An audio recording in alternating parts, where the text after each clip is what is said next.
लोगों ने कक्षा 12वीं में नियोजन चैप्टर स्टार्ट किया था, आपका लेसन नंबर 4। इसमें हम लोग पिछले वीडियो में नियोजन का प्रारंभिक अर्थ, उसकी परिभाषा, उसके बाद हम लोगों ने नियोजन की विशेषताएं पढ़ी थी, उसके बाद हम लोगों ने नियोजन के उद्देश्य पढ़े थे, उसके बाद हम लोगों ने नियोजन का महत्व पढ़ा था और लास्ट में नियोजन की सीमाएं या कठिनाई या आलोचनाएं पढ़ी थी। ठीक है, हम ये 5 क्वेश्चन नियोजन के कर चुके हैं। सारे बच्चे नियोजन चैप्टर से पिछले वीडियो के ये 5 क्वेश्चन आसानी से समझ सकते हैं। आज हम लोग नियोजन की प्रक्रिया विधि पढ़ेंगे। ठीक है, नियोजन न केवल बौद्धिक बल्कि एक वैज्ञानिक प्रक्रिया है। मतलब ये दिमागी रूप से तो अपनाई जाती ही है, बल्कि वैज्ञानिक नियमों के आधार पर भी इसको अपनाया जाता है, जिसके अंतर्गत कुछ निश्चित कार्य करने पड़ते हैं। किसी भी व्यवसाय की सफलता प्रभावशाली योजना पर निर्भर करती है। मतलब अगर आप सोचते हो कि आपका व्यवसाय सफल हो तो आपको उसके लिए योजनाएं बनानी पड़ेंगी और योजनाएं भी प्रभावशाली होनी चाहिए। कुछ कुशल नियोजनकर्ता अवसरों का पूर्वानुमान लगाते हैं।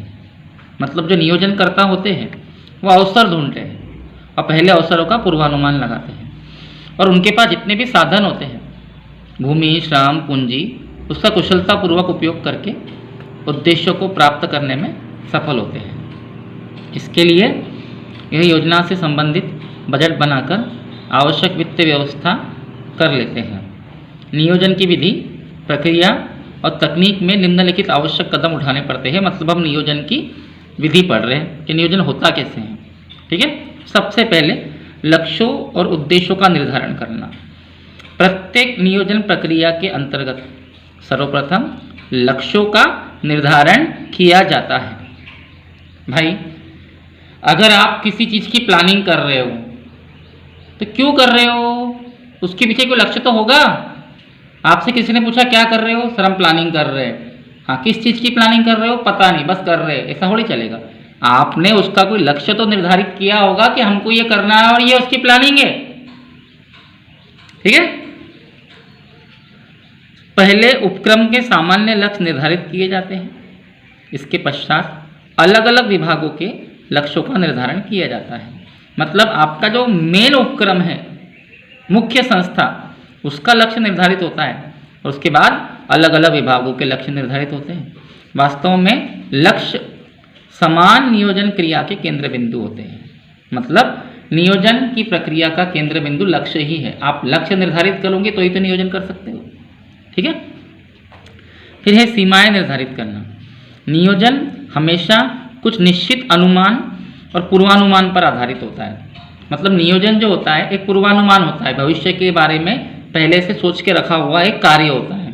ठीक है, इसकी कुछ निश्चित सीमाएं होती है जो इसे प्रभावित करती है। सीमाओं के व्यावसायिक परिवेश भी प्रभावित होता है। आंतरिक स्थिति, भूमि, श्रम, कच्चा माल, बाहरी परिवेश, सरकारी नीतियाँ, ये सब नियोजन को प्रभावित करती है। इसलिए सीमाओं का निर्धारण आवश्यक हो जाता है। ठीक है, तीसरा है विभिन्न विकल्पों का निर्धारण। किसी भी कार्य को पूरा करने के लिए अनेक विकल्प होते हैं, बहुत सारे विकल्प होते हैं। विकल्प यानी ऑप्शंस। साथ ही उत्पादन के समय साधन वैकल्पिक रूप से प्रयोग में लाए जा सकते हैं। यानी आपके पास जो भी साधन है आप उनका वैकल्पिक प्रयोग कर सकते हैं। ये अच्छा नहीं है तो दूसरा, दूसरा अच्छा नहीं तो तीसरा। ठीक है, नियोजनकर्ता को सभी वैकल्पिक साधनों पर विचार करना पड़ता है। उसे सभी साधनों का क्या अच्छा उपयोग हो सकता है इसके बारे में सोचना पड़ता है। सभी वैकल्पिक साधनों पर विचार करने के उपरांत सर्वोत्तम विकल्प यानी जो सबसे अच्छा ऑप्शन होगा उसका चयन किया जाता है और सर्वोत्तम विकल्प अपनाने से कार्य क्षमता में वृद्धि होती है। ठीक है, फिर है मूल्यांकन और सर्वोत्तम चुनाव। नियोजन प्रक्रिया का यह चरण सर्वाधिक महत्वपूर्ण होता है। वैकल्पिक तरीकों का तुलनात्मक अध्ययन करना पड़ता है। मतलब जो विकल्प आपके पास थे उनका तुलनात्मक अध्ययन करने के बाद उनका मूल्यांकन भी करना पड़ेगा और उनमें से किसी सर्वोत्तम तरीकों का चयन करना काफ़ी कठिन हो जाता है। यानी आपके पास अगर 5 ऑप्शंस हैं तो 5 में से सबसे अच्छा कौन सा होगा, ये सबसे कठिन कार्य होता है।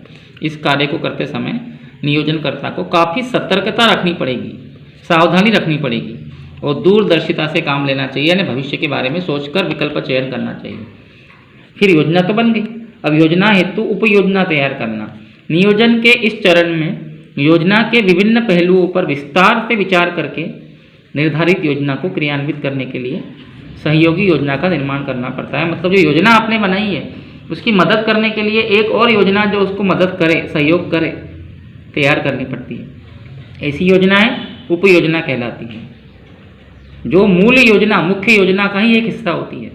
उपयोजना संगठन के प्रत्येक भाग के लिए तैयार की जाती है। फिर क्रियाओं का चयन करना। प्रत्येक कार्य को करने के अनेक विकल्प होते हैं, बहुत सारे ऑप्शंस होते हैं। नियोजन के लक्ष्यों को ध्यान में रखते हुए उपक्रम और उसके विभागों की क्रियाओं का विवेचन कर उचित क्रियाओं का चयन किया जाता है। ठीक है, और इन क्रियाओं का चुनाव इसलिए आवश्यक है कि विभिन्न क्रियाओं की आवश्यकताओं को ध्यान में रखते हुए कर्मचारियों का चुनाव किया जाए। मतलब आपने जो योजना बनाई है उसके लिए किस प्रकार के कर्मचारी होंगे उसका चुनाव करना, ये अगला चरण है। फिर क्रियाओं के समय और क्रम का निर्धारण। आपने क्रियाएं चुन ली, अब उसका क्या समय होगा, उसको कैसे किया जाएगा, ये भी एक इम्पॉर्टेंट वर्क है। नियोजन में समय का बड़ा महत्व है। नियोजन के अंतर्गत योजना की प्रत्येक क्रिया को करने के लिए उचित समय उचित क्रम निश्चित किया जाता है। मतलब कौन सा कार्य कब किया जाएगा, किसके द्वारा किया जाएगा, कैसे किया जाएगा, उसका क्रम क्या होगा, ये निश्चित किया जाता है। समय का निर्धारण करने पर योजना साकार हो जाती है। अगर आपने समय डिसाइड कर लिया तो आपकी योजना पटरी पर आ जाएगी। ठीक है, क्रियाओं का क्रम और समय निश्चित करने से प्रत्येक कार्य का निष्पादन उचित समय पर हो जाता है। कर्मचारियों में सहयोग की भावना।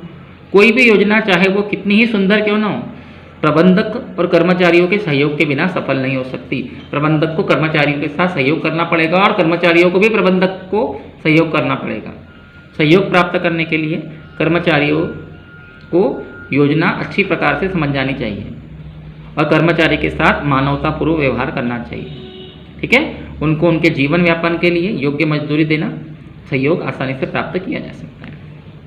फिर अनुगमन और समीक्षा। अनुगमन यानी फॉलोअप और समीक्षा यानी रिव्यू भी नियोजन का आवश्यक अंग है।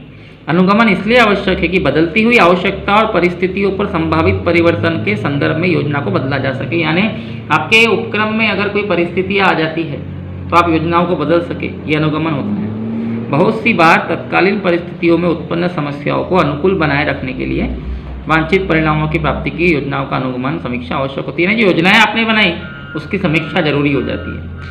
ठीक है, ताकि समय रहते इसमें बदलाव किया जा सके। ठीक है, अब हम नियोजन चैप्टर का सबसे इंपॉर्टेंट क्वेश्चन करने जा रहे हैं कि जो आपकी नियोजन प्रक्रिया है वो श्रेष्ठ कैसी होनी चाहिए। मतलब एक श्रेष्ठ नियोजन के लक्षण क्या होने चाहिए या प्रभावपूर्ण नियोजन हेतु आवश्यक बातें, आवश्यक घटक क्या होते हैं। ठीक है, तो सामान्यतः श्रेष्ठ नियोजन से अभिप्राय ऐसी योजना है जो निर्धारित लक्ष्यों उद्देश्यों को पूर्ण रूपेण प्राप्त करने में समर्थ हो। यानी आपने जो नियोजन प्रक्रिया अपनाई है वो ऐसी होनी चाहिए इससे आपके लक्ष्य निर्धारित जो आपने किए हैं उसको आसानी से प्राप्त किया जा सके। ठीक है, हेनरी फ्योल के अनुसार एक प्रभावी नियोजन उसे माना जा सकता है जिसमें निरंतरता का गुण हो, एकता का गुण हो, लोच का गुण हो और परिशुद्धता का मूल्य हो। अब मैं आपको बताता हूँ एक एक करके कि क्या होता है। सरलता। नियोजन इतना सरल और बोधगम्य होना चाहिए कि संस्था के प्रत्येक कर्मचारी उसे आसानी से समझकर क्रियान्वित कर सके, अपना सके। ठीक है, उसमें किसी प्रकार का कोई कंफ्यूजन नहीं होना चाहिए। स्पष्ट उद्देश्य। एक प्रभावी नियोजन के लिए स्पष्ट उद्देश्य का होना आवश्यक है। मतलब नियोजन अगर आपने किया है तो उसके पीछे कोई उद्देश्य तो होना चाहिए। उद्देश्य के बिना नियोजन कहाँ से होगा, तथा वह उन पर आधारित भी होना चाहिए। मतलब आपने जो नियोजन की प्रक्रिया अपनाई है उसके पीछे एक उद्देश्य होना चाहिए और नियोजन उन उद्देश्यों पर आधारित होना चाहिए। बिना उद्देश्य के नियोजन नहीं होता। ठीक है, मितव्ययी। श्रेष्ठ नियोजन में मितव्ययिता का गुण होना चाहिए, यानी कम खर्चीला होना चाहिए और वह उपक्रम के अनुकूल होना चाहिए, यानी आपके उपक्रम के अकॉर्डिंग वो नियोजन प्रक्रिया होनी चाहिए, ज़्यादा महंगी नहीं होनी चाहिए, सस्ती होनी चाहिए। ठीक है। लोचपूर्ण, नियोजन लोचपूर्ण होना चाहिए ताकि उसे प्रत्येक परिवर्तित परिस्थिति में लागू किया जा सके, मतलब परिस्थिति के अनुसार उसे कम ज़्यादा किया जा सके।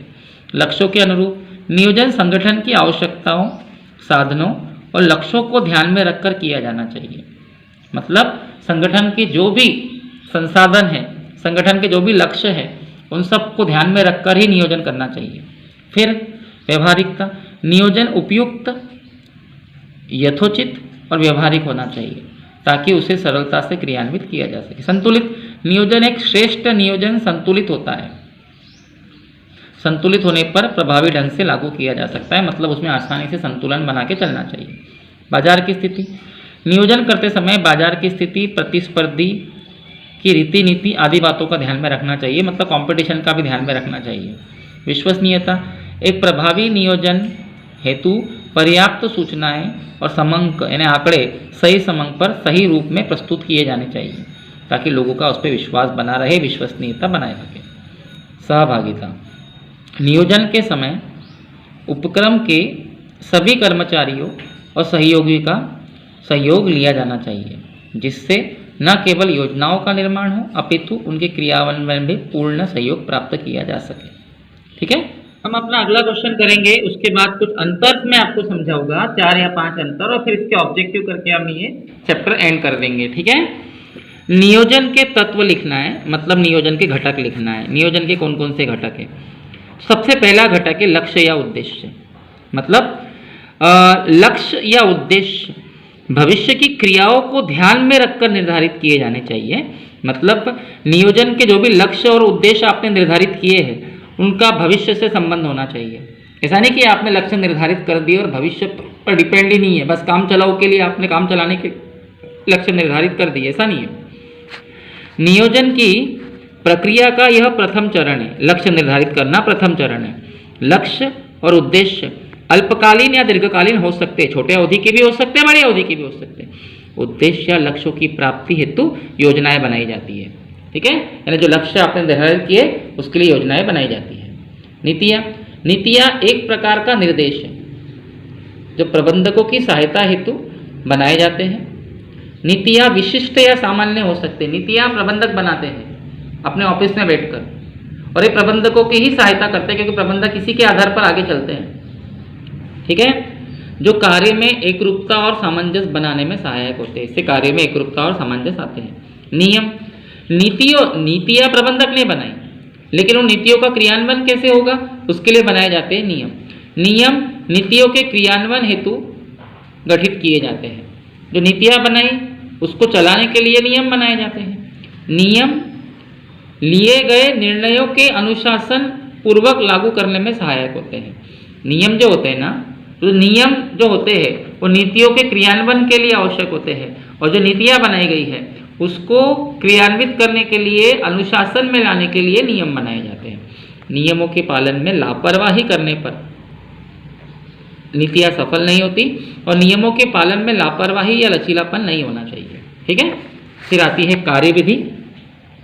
कार्यविधि उन क्रियाओं और तरीकों से है जिनकी सहायता से नीतियों को उद्देश्य के लक्ष्यों की प्राप्ति हेतु प्रयोग में लाया जाता है।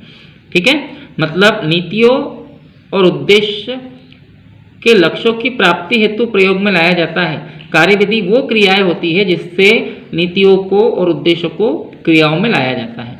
कार्यविधि के द्वारा कार्यों में एक रूपता और प्रमापीकरण स्थापित किया जाता है, यानी कार्य एक धागे में पिरोए जाते हैं और उनको प्रमापित रूप से प्रस्तुत किया जाता है। विधियाँ कार्यों को करने का अनौपचारिक और प्रमाणिक तरीका है। मतलब जो कार्य आपने शुरू किया है उस कार्य को लास्ट तक पूरा करने का काम किसका होता है? विधियों का, जिनके प्रयोग कार्यों को नियोजित रूप से करने में किया जाता है। ठीक है। व्यूह रचना, व्यूह रचना व्यावसायिक संस्थान के दीर्घकालीन निर्णय और निर्देशन से संबंध करती है। व्यूह रचना एक विस्तृत योजना है जो व्यवसाय के उद्देश्यों को पूरा करती है। व्यूह रचना मतलब सब तरफ से उसके बारे में सोच समझकर एक चक्रव्यूह टाइप उस कार्य को एक धागे में पिरो देना और उसी के अकॉर्डिंग उस कार्य को आगे बढ़ाना, व्यू रचना कहलाती है। कार्यक्रम एक ऐसा परियोजना के विषय में व्यापक और विस्तृत विवरण होता है। कार्यक्रम के अंतर्गत उद्देश्य, कार्यविधि, नियम और कार्य को पूर्ण करने के लिए कदम उठाए जाते हैं। ठीक है। बजट निर्धारित किए गए उद्देश्यों को संख्यात्मक मदों के रूप में व्यक्त करता है। मतलब आपने जो उद्देश्य बनाए हैं उसको आंकड़ों के रूप में दर्शाना बजट कहलाता है। और यह भविष्य की योजनाओं को, तथ्यों को संख्याओं में परिभाषित करता है। मतलब भविष्य में क्या करना है, कैसे करना है, किससे तक करना है, किसके द्वारा करना है और उस पर कितना खर्चा आएगा, ये बजट होता है। ठीक है। आज के इस वीडियो में हम कम से कम 4 अंतर और ऑब्जेक्टिव समझकर नियोजन चैप्टर खत्म करने वाले हैं। ठीक है। सबसे पहला है उद्देश्य और नीति में क्या अंतर होता है। 4 अंतर आप पढ़ें। ठीक है। आशय, उद्देश्य वह अंतिम बिंदु है जिन्हें प्राप्त करना होता है। भाई उद्देश्य मतलब लक्ष्य जिसको प्राप्त करना ही महत्वपूर्ण कार्य है। उद्देश्य यानी एक ऐसा तत्व जिसे प्राप्त ही करना पड़ता है। और नीति उद्देश्यों की प्राप्ति का साधन होती है। उद्देश्य जैसे भाई हमने उद्देश्य बनाया कि हमें 12वीं में 90% अंक चाहिए, ये हमारा उद्देश्य है और हमको इसे प्राप्त ही करना है, ये हमारा अंतिम बिंदु है। और नीति उस उद्देश्य को प्राप्त करने के लिए बनाया गया एक साधन कि 90% कैसे आए।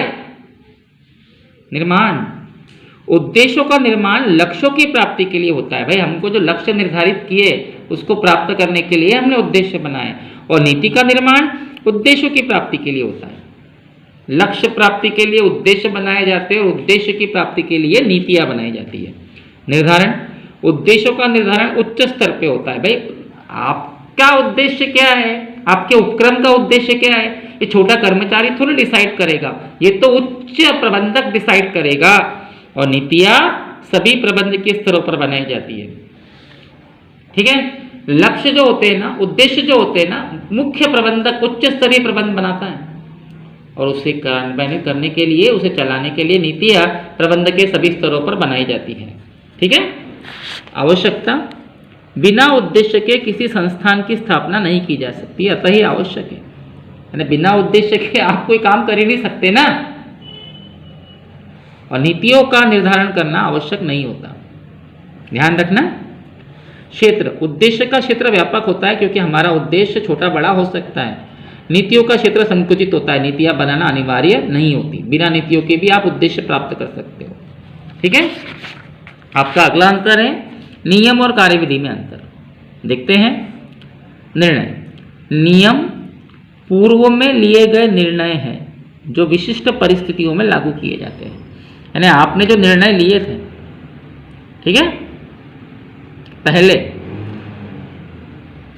निर्णय पहले से लिए गए नियम की बात हो रही है। नियम पूर्व में लिए गए वो निर्णय होते हैं जो विशिष्ट परिस्थितियों में लागू किए जाते हैं। और कार्यविधि वो क्रियाएं होती है तो निर्णय नहीं है जिनके माध्यम से नीतियों को कार्यान्वित किया जाता है। प्रणाली, नियम एक प्रकार की अनुशासक प्रणाली है जिसमें किसी प्रकार के लचीलेपन की व्यवस्था नहीं होती। भाई नियम जो होते हैं ना वो तो बन गए, अनुशासन बनाए रखने के लिए नियम बना दिए, इसमें किसी प्रकार का लचीलापन नहीं होता। और कार्यविधि उद्देश्यों को प्राप्त करने हेतु कार्य करने की एक विधि है। लोचता, यह निर्देश अत्यंत कठोर और अकाट्य होते हैं जिनमें परिवर्तन संभव नहीं है। नियम जो होते हैं उसमें परिवर्तन नहीं होता। देखे होंगे आप भी नियमों का पालन करते हो, इसमें परिवर्तन नहीं होते। लेकिन कार्यविधि, यह नियम जैसे अकाट्य तो नहीं होते, मतलब कार्यविधि समय की परिस्थिति के अनुसार बदली जा सकती है। क्रम, नियम के अंतर्गत हम क्रम निर्धारित नहीं होते, नियम का कोई क्रम नहीं होता। नियम एक बार बन गए मतलब बन गए। कार्यविधि में सभी कार्य को पूर्ण करने हेतु क्रम निर्धारित होता है, मतलब कार्यविधि कुछ निश्चित क्रम से की जाती है, मतलब उसके स्टेप बाय स्टेप काम किए जाते हैं। ठीक है। फिर है नियम और विधियों में अंतर। नियम और विधियों में अंतर। उद्देश्य, नियम व्यवसाय की क्रियाओं और संचालन में अनुशासन स्थापित करने के लिए प्रोत्साहित करते हैं। नियम जो होता है ना, व्यवसाय में अनुशासन लाते हैं, और विधियां व्यावसायिक कार्यों में कुशलता उत्पन्न करती है। आधार, नियम एक निश्चित तर्क, सूझबूझ और ज्ञान पर आधारित होता है। मतलब नियम जो होते हैं वो सूझबूझ और ज्ञान पर आधारित होते हैं, और विधियाँ नवीन अन्वेषण और गहन विश्लेषण पर आधारित होती है। मतलब नई नई खोज और तकनीक पर आधारित होती है। प्रकृति ये अधिकारात्मक प्रकृति पर निर्भर करते हैं। मतलब नियम बनाने का अधिकार किसी व्यक्ति विशेष या उच्च स्तरीय प्रबंध का होता है। ये तर्क संगत प्रकृति पर आधारित होती है। विधियाँ अलग अलग तर्कों से कार्यान्वित की जाती है। दंड, नियमों की अवहेलना करने पर दंड मिलता है। जो नियम तोड़ेगा उसे दंड मिलेगा। और विधियों के पालन न करने पर दंड का कोई प्रावधान नहीं है। विधियाँ बदली भी जा सकती है। ठीक है। उसके अलावा हम पढ़ने जा रहे हैं नियम और नीतियों में अंतर। ठीक है। उद्देश्य, नियम बनाने का प्रमुख उद्देश्य व्यवसाय के अनुशासन और निर्विघ्न संचालन के लिए होता है। मतलब नियम क्यों बनाया गया? ताकि व्यवसाय में अनुशासन आ सके और व्यवसाय का कुशल संचालन हो सके। नीतियाँ क्यों बनाई गई? नीतियाँ सोच विचार करने और व्यावसायिक कार्य करने में मार्गदर्शन प्रदान करती हैं। ठीक है। लोचता, यह निर्णायक निर्देश होते हैं तथा इन्हें परिवर्तन करना संभव नहीं होता। नियमों में परिवर्तन नहीं होता है। ठीक है। नीतियाँ लोचदार होती है और इसे परिवर्तन कर सकते हैं। आधार, नीतियों को पूरा करने के लिए नियम बनाए जाते हैं और उद्देश्य की प्राप्ति के लिए नीतियाँ बनाई जाती हैं। ठीक है। परिस्थिति, यह किसी कार्य विशेष के लिए बनाई जाती है। नियम जो होते हैं ना किसी कार्य विशेष के लिए बनाए जाते हैं और नीतियाँ सामान्य परिस्थिति में बनाई जाती है। अपवाद, नियमों का किसी प्रकार का कोई अपवाद नहीं होता। नियम एक बार बन गए मतलब बन गए, जबकि नीतियों का अपवाद नहीं होता। ठीक है। नीतियों का भी अपवाद नहीं होता और नियमों का किसी प्रकार का कोई अपवाद नहीं होता और नीतियों का अपवाद नहीं होता। नीतियों में कुछ अपवाद हो सकते हैं पर कभी कभी ये हो भी सकते और कभी कभी नहीं भी। ठीक है। इसके बाद आप इस चैप्टर में आगे और कुछ नहीं करेंगे, ऑब्जेक्टिव्स पे आते हैं। चलिए हम नियोजन पार्ट के ऑब्जेक्टिव्स पर ध्यान दे देते हैं। अब आपका नियोजन चैप्टर खत्म हो जाएगा। विवरण, जो निर्णय में कर्मचारी के मार्गदर्शन के लिए बनाए जाते हैं। भैया कर्मचारियों के मार्गदर्शन के लिए जो बनाए जाते हैं वो होती है नीति। नीतियाँ कर्मचारियों का मार्गदर्शन करती है। विशेष विवरण जिन्हें कठोरता से लागू किया जाता है। कठोरता से लागू किया जाता है वो होते हैं आपके नियम। कर्मचारी का मार्गदर्शन कौन करता है? नीति। और कठोरता से लागू किसे किया जाता है? नियम को। निम्न का योजना से संबंध नहीं है। इसमें से किसका योजना से संबंध नहीं है? मेरे हिसाब से बजट का योजना से संबंध है। बजट जो होता है योजना को संख्यात्मक रूप में प्रस्तुत करता है। कार्यक्रम भी योजना में होते हैं। कार्यविधि तो योजना से संबंधित है। अभिप्रेरणा एक अलग तत्व होता है। कर्मचारियों के मनोबल को बढ़ाने के लिए अभिप्रेरणा की जाती है, इसका योजना से कोई संबंध नहीं होता। ठीक है। उसके बाद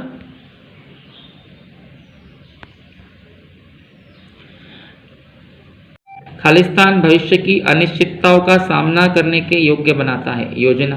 योजना हमें भविष्य के बारे में बताती है कि हमें क्या करना है और कैसे करना है। ठीक है। खालिस्तान हमें बताते हैं कि किसी विशेष परिस्थिति में क्या करना है और क्या नहीं। नीतियाँ हमें बताती हैं कि विशेष परिस्थिति में क्या करना है और क्या नहीं।